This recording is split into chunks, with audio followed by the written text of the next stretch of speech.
Hi there, or Guten Tag, as they say here in Frankfurt, Germany. Welcome to this week's edition of your Wheel and Anchor weekly newsletter.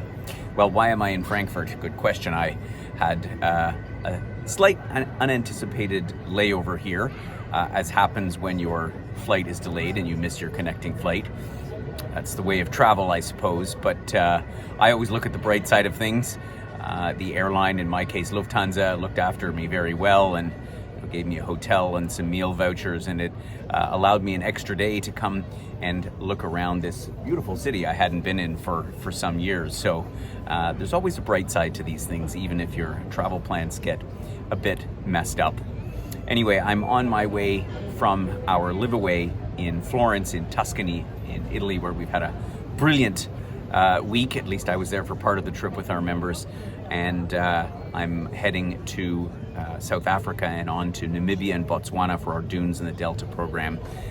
Very excited to be traveling with a small group of members to visit some of the most incredible scenery and see some great wildlife over the next couple of weeks. This past week, just a couple of days ago, we released our 24 edition of our Porto and the Douro Valley program. And I love this program because, I mean, who doesn't love Portugal? It's a wonderful country to travel through. And, I had some feedback. Some members emailed me and said, well, I was planning to go to Portugal on a Douro River cruise.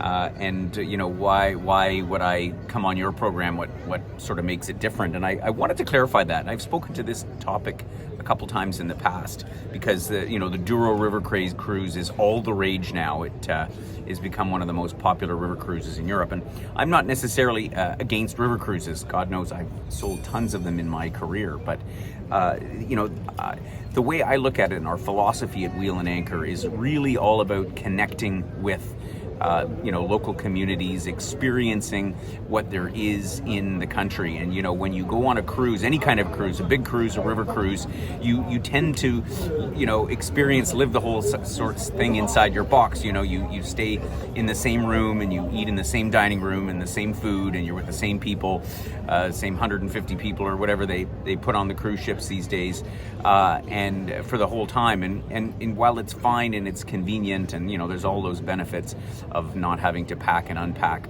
I think that it lacks a little in terms of really getting in underneath the layers of what you can experience when you're traveling. And on our trip, for example, we spend the majority of the time based in Porto, which is an amazing city.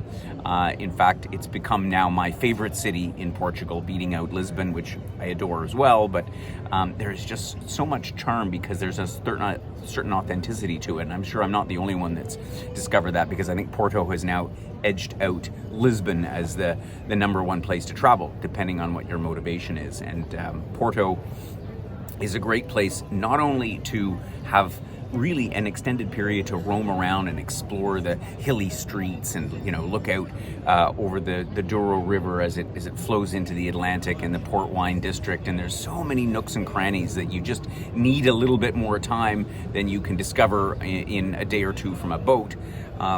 As well, you are very close by some important neighboring cities like Braga, which was one of the most important cities in the Catholic religion back in the day, next to Santiago de Compostela in nearby Galicia, and Guimarães, where Portugal was actually born.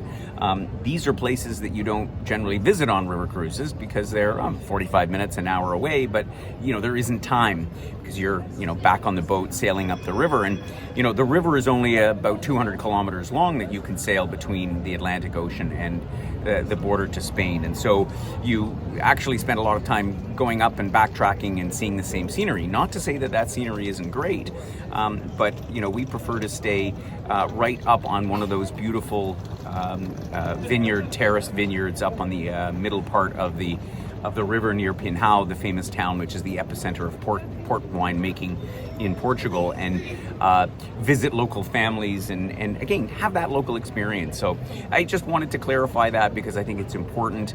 It's a beautiful part of Portugal to visit if you're thinking about it, and let's not even talk about the value in terms of the price of going on our trip compared to going on a river cruise. You could come on our trip and go for a Michelin star meal every night before you got to the price of a river cruise. So that's just a side benefit, and it's yeah. Anyway, that's my thoughts on Porto and the Douro Valley. If you missed the webinar, have a look at the replay. Get a hold of that program itinerary, and I'm going to take off and have a look around, maybe have a little bratwurst or currywurst or one of these delicious German delicacies here before I catch my flight down to South Africa. Take care. Catch you again next week.